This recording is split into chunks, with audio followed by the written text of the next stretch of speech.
I still remember the way the sunlight flickered through the party tent, how the balloons bounced gently in the breeze, and how my son was smiling, completely unaware of what was about to be said about him. It was supposed to be a normal Saturday, a kid's birthday party. Just cake, presents, a few sugar-high cousins running around with balloon swords. That's all I thought it would be. But in the span of a single sentence, actually 2 sentences, everything shifted. And not just for me. We had just arrived. My son, Jalen, was carefully carrying the cake in both hands, the way I told him to, palms steady, chin tucked in, taking tiny, cautious steps like it was a Fabergé egg. He looked so proud.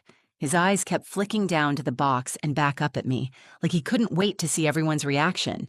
And I was trying to breathe.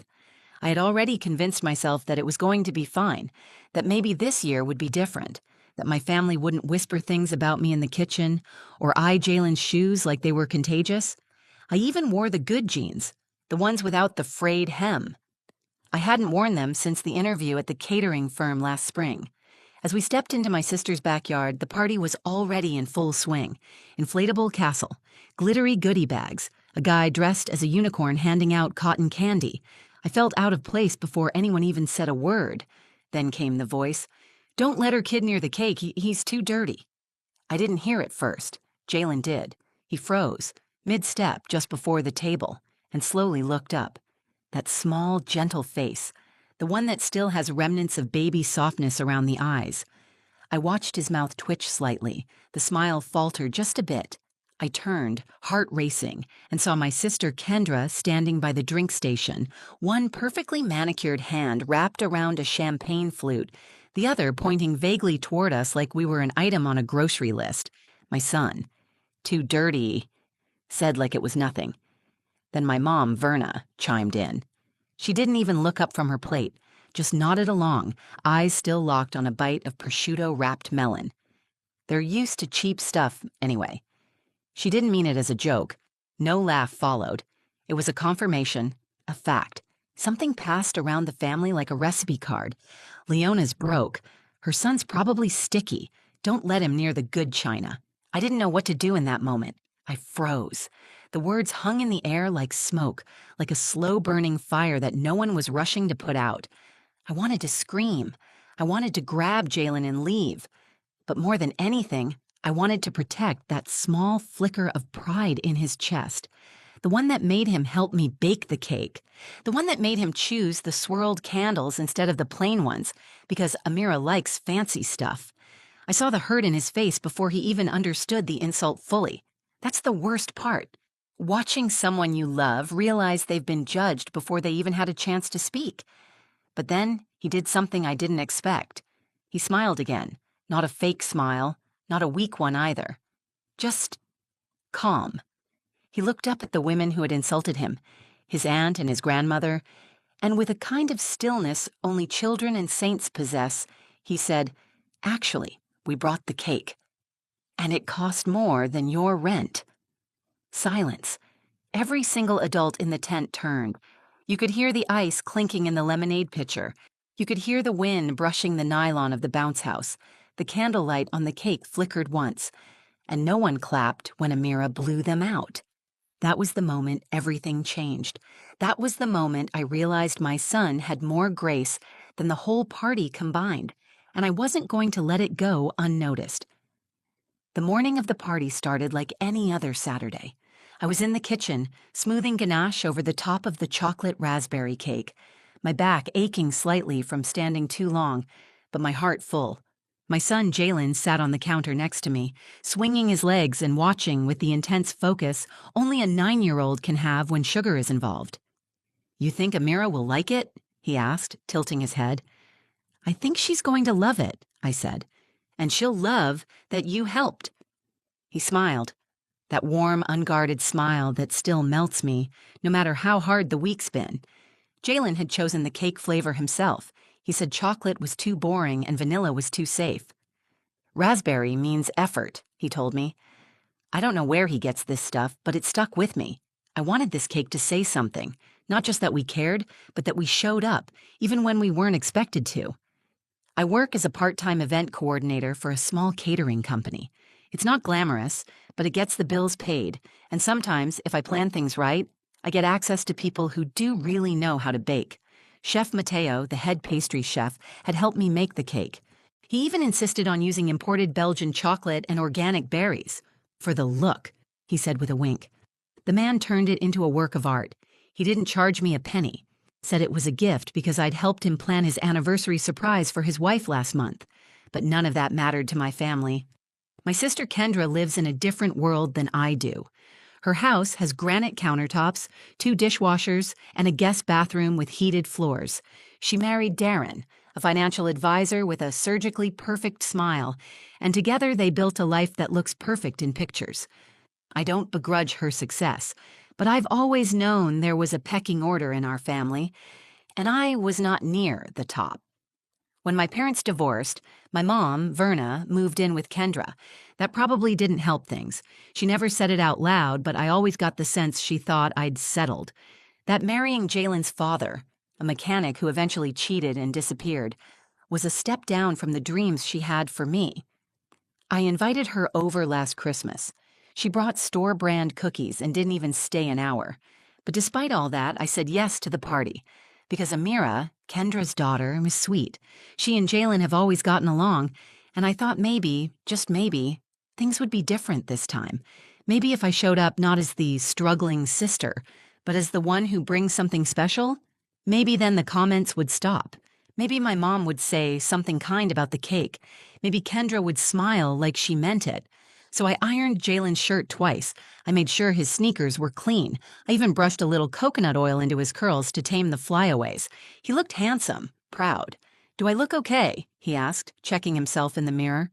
"You look perfect," I said, adjusting his collar. "We're going to show them what effort looks like." We drove across town, past the grocery store we usually shop at, past the places I knew I couldn't afford to stop. Boutiques with clean windows and gold-lettered signs. I felt that old pit form in my stomach, the one that always comes when I know I'm about to walk into a room where I'll be reminded I don't quite belong. But I pushed it down, because today wasn't about me. It was about Amira. It was about Jalen getting to be part of something. He held the cake on his lap like it was a treasure chest. Every few seconds he peeked under the lid, then gently closed it again. "Don't let the heat get in," he said seriously. "It could mess up the frosting." I laughed. "Yes, chef." By the time we pulled into Kendra's driveway lined with SUVs and party rental trucks, I was nervous, but hopeful. I had done everything right. I had made something beautiful. We came with full hearts and clean hands. We came with kindness. And in return, we were met with cruelty. It didn't take long after we stepped into Kendra's backyard for the mood to change. Everything was glossy. Gold and pink streamers hanging from the tent poles, giant metallic balloons spelling Amira's 8th in a looping, cursive font, and a candy bar that looked like it was designed by a Pinterest wedding planner. There was a live DJ, a cotton candy station, and rows of folding chairs that matched the napkins. I caught a glimpse of Kendra near the juice table, posing with Amira in front of a flower wall while a hired photographer adjusted their angles. She hadn't seen us yet. That gave me a moment to breathe, to ground myself.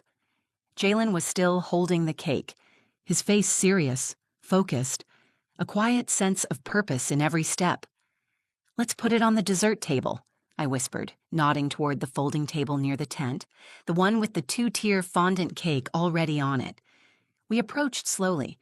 I could feel the eyes on us, the subtle shift in conversations as people noticed who had arrived. I could almost hear the mental clicks. Leona, the sister, her kid, the one from the public school. I hated that I even thought those thoughts, but they weren't paranoia. They were patterns, repeated so many times they had turned into instincts. Jalen placed the box gently on the table next to the other cake. Our cake wasn't as tall, but it had character. The ganache glistened under the sun, and the fresh raspberries sat like little jewels on top. There were flecks of edible gold leaf scattered across the chocolate. A small handwritten card read, "Made with love by Jalen and his mom." "Whoa," a little girl said beside us, peeking at it. "That looks good." Jalen beamed. "Thanks, we made it for Amira." That's when Kendra finally spotted us. She walked over, her heels clicking against the patio, wine glass in one hand, her mouth in the shape of a smile that didn't quite reach her eyes. "Leona," she said, air kissing the space beside my cheek. "You made it. Cute top." "Thanks," I replied, stiff but polite. Her eyes dropped to the cake box. "What's this?" "The cake," I said. "Jalen and I made it together." Kendra blinked. "Oh, we already have one, but okay. Maybe it can be a backup." She laughed lightly, tossing her hair over one shoulder. "Always good to have extras." Jalen's fingers curled into the edge of his shorts. I caught the look, the one where his mouth goes flat and his eyebrows dip just a little. He was trying to decide if he'd done something wrong. "You sure you don't want it in the kitchen?" she asked, eyeing the dessert table. "I mean, just in case it melts or something." Before I could answer, someone else chimed in. "Don't let her kid near the cake, and he's too dirty."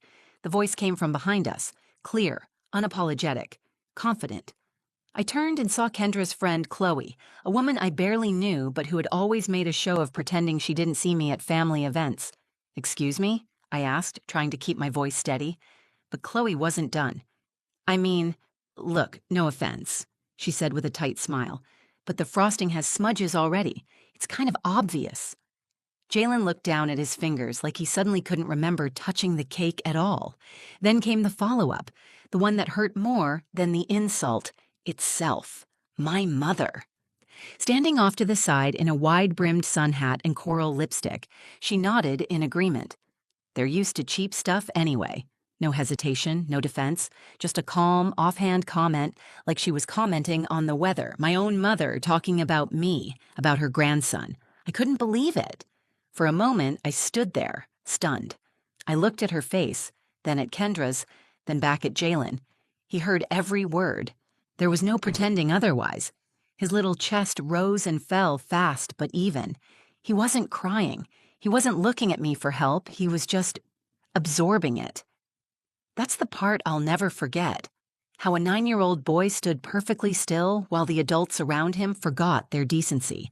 And in that stillness, I knew something was about to shift. Not just in the air, but in us. I reached for his hand. He didn't flinch. He just looked up at me and gave the tiniest nod. Something inside me tightened. I didn't know what he was planning, but I could see it in his eyes. He wasn't going to let this go, and neither was I. Don't know what I expected Jalen to do after hearing what they said about him, about us. Maybe I thought he'd cry. Maybe I braced myself for that split second before a meltdown, the way kids sometimes unravel when they've been embarrassed. Or maybe I was preparing to do what I'd always done. Pick up the pieces, smooth it over, pretend it didn't hurt. But that didn't happen. Jalen looked down at his sneakers, the ones I'd cleaned with baking soda the night before, scrubbing the rubber soles with a toothbrush. And then he looked at the cake. He tilted his head just a little, like he was seeing it through new eyes. Then, calm as ever, he turned to me and said, "Can I say something?" His voice was quiet, but focused. I nodded, still unsure where he was going with it. "Of course," I whispered. He stepped forward. The kids were gathered near the bounce house, most of them oblivious. But a small cluster of adults, Kendra, my mom, Chloe, and a couple of other women holding wine glasses like microphones, were watching us, watching him, waiting for some kind of reaction. Jalen adjusted the front of his shirt, cleared his throat the way I've seen him do during his school presentations, and walked up to the dessert table. "I just wanted to say," he began, eyes moving from one adult to another, "that we brought this cake. Me and my mom made it." Chloe raised her eyebrows, clearly ready to offer some snide rebuttal. My mother crossed her arms. Kendra gave a little smirk like she was indulging him. Jalen didn't flinch. "It's made with real Belgian chocolate," he continued, his voice steady. "The raspberries are organic. The gold flakes are edible, and it took 5 hours to finish." He glanced at me for just a second, and I gave him the smallest nod. He turned back and added, "My mom's friend is a chef. He helped us make it at his bakery, the one with the big window display on 4th Street. Kendra's smirk began to fade. "And actually," Jalen said, "this cake cost more than your rent." Dead. Silence. You could hear the ice shift in someone's glass. Someone in the back choked on a laugh, but quickly disguised it as a cough. Jalen wasn't being rude. He wasn't yelling or crying or demanding anything. He said it all like a fact, like he was reading from a report, clear, measured, and devastating. I felt a flush of heat rise in my chest, not embarrassment, not anger, something deeper, pride. Because here was my son, standing in front of people who had belittled him and calmly correcting them, not to humiliate anyone, not to get revenge, but to tell the truth. And the truth hit harder than anything I could have said in their place. Kendra opened her mouth, but no words came out. She turned to Chloe, who suddenly seemed far more interested in stirring her drink than continuing the conversation. My mom's eyes narrowed, but she didn't say a thing. For a second, I worried someone might lash out, that Kendra would scold him for being disrespectful, or that Chloe would make some joke to cover her tracks. But no one did. Because how do you argue with a child who just reminded you, gracefully, that your money doesn't make you right? A minute later, Amira came bouncing over, completely unaware of what had just happened. She pointed to the cake and said, "Can we eat that one?" "It looks yummier." Jalen smiled at her and nodded. "It's for you." And just like that, the moment passed. The air didn't exactly lighten, but something had shifted. Jalen walked back to me and took my hand. "You okay?" I asked softly. He nodded. "They don't know us," he said. "Number." They didn't. But they would remember this. They would remember that the little boy they called Dirty stood in their spotlight, not to shame them, but to shine brighter than any of them expected. That he took their insult, flipped it in the air, and handed it back with frosting on top. And for once, I didn't have to be the one defending us. My son did it, with poise, with truth, and with a quiet fire that burned hotter than any insult ever could. After Jalen spoke, it was like the party paused. Not physically. The music still played in the background, the balloon arch still danced in the breeze. But emotionally, the air had thickened. You could feel it. No one clapped. No one laughed. No one knew what to say. Even Kendra, always the loudest in the room, stood speechless, holding her champagne flute like it might give her stability. Her perfect birthday image had cracked, and she wasn't sure whether to fix it or pretend it wasn't broken. Jalen, meanwhile, returned to my side with all the ease in the world. He didn't puff out his chest or look around for praise. He just picked up a paper napkin, wiped his fingers, and asked if I could help him tie his sneaker. Like nothing happened. Like he didn't just deliver the most elegant takedown this family has ever witnessed. As I knelt beside him, tying his shoelace with trembling fingers, I glanced around. A few parents were whispering to each other, clearly piecing together what they'd overheard. One mom, I think her name was Lydia, gave me a small, respectful nod. Her daughter had been standing nearby and heard everything, too. "She's the one who brought that cake," I heard her whisper to someone. "It looks better than the other one." A minute later, the candles were lit. Kendra leaned into Amira, her smile visibly forced now. The photographer, who seemed blissfully unaware of the drama, crouched down for a picture as Amira blew out the candles. Her little cheeks puffed, her eyes bright, her curly hair bouncing, but there was no clapping. Not one. I looked around again. The silence wasn't loud, but it was deliberate. The parents who had been laughing earlier were now looking at the dessert table with new eyes, at our cake, the one they were told wasn't good enough. The one Jalen had defended with all the quiet dignity in the world. The birthday song had been rushed. No harmonizing, no cheer. Just the lyrics mumbled and off-key, like everyone was suddenly uncomfortable. And when Amira finished blowing out the candles, the silence that followed made my skin prickle. No applause, no cheer, just candle smoke curling upward in the tense afternoon air. Kendra cleared her throat. "Well, who wants some cake?" she said, trying to inject cheer back into the crowd. "We have 2, so plenty to go around." No one moved, and then Amira said, "I want the chocolate raspberry one, the shiny one Jalen made." Her voice cut clean through the silence. Kendra's smile twitched. "Honey, the other one's vanilla." "I want Jalen's cake," she repeated, reaching for a plate. "It looks better." That was it. It wasn't dramatic. There wasn't a standing ovation or a confrontation, but it was enough. One little girl, the birthday girl, choosing authenticity over appearance. Effort over presentation. Love over performance. The other kids followed. Within 5 minutes, the chocolate raspberry cake had been cut, passed around, and devoured. And with every bite, the room, or rather the backyard, shifted again. Parents started chatting more kindly. One dad said to me, "That was one of the best cakes I've ever tasted. Where did you get it?" I smiled and said, "We made it." Later, as I helped Jalen toss his plate into the trash, Chloe walked past. She didn't make eye contact, but her silence spoke volumes. And Verna, my mother, she never said a word. Not sorry. Not thank you. But for the first time in my adult life, she didn't have anything critical to say either. Her silence wasn't approval. But it wasn't dismissal either. It was a crack. A hesitation. And in my family, that was louder than anything. By the time we were getting ready to leave, Jalen tugged at my arm and whispered, "Mom, I think we won." I smiled, knelt down, and looked him in the eyes. "We didn't win, baby," I said. "We just told the truth. And sometimes that's more powerful than anything else." He grinned, chocolate still on the corner of his mouth. And I realized something as I held his hand and walked back toward our car. I didn't care anymore if Kendra thought we were cheap. I didn't need my mother's validation, because in front of dozens of people, my son had reminded me of the one thing I keep forgetting. We have nothing to be ashamed of. And that cake was never just dessert. It was a message. By the time we got home, the sun was low and soft, casting warm amber streaks through our kitchen window. I set the mostly empty cake box down on the counter and kicked off my shoes. Jalen plopped onto the couch and let out a loud, exaggerated sigh like he'd just finished a marathon. "Do you think they liked it?" he asked. I looked at him.